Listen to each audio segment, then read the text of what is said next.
Ou danger, une armée ou une défense européenne? On entend beaucoup de choses redondantes sur ce plateau, on vit beaucoup de chimères. Tout à l'heure, on laisse dire que le gouvernement a sanctuarisé les opérations extérieures, alors qu'en fait non, il les a intégrées au budget de la défense.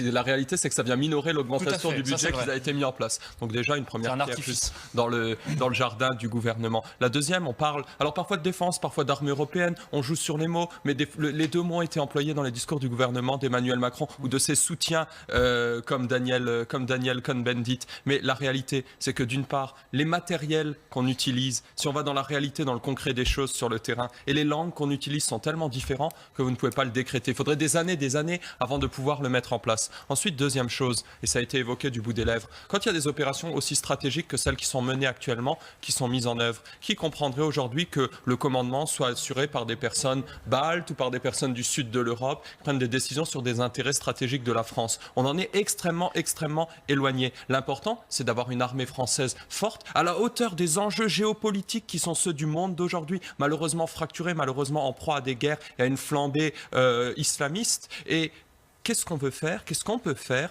pour arriver à avoir une armée à la hauteur de ces enjeux-là? Ça, c'est la vraie question. Le reste, c'est juste un artifice de communication pour distraire les Français de choses qui n'ont pas été faites.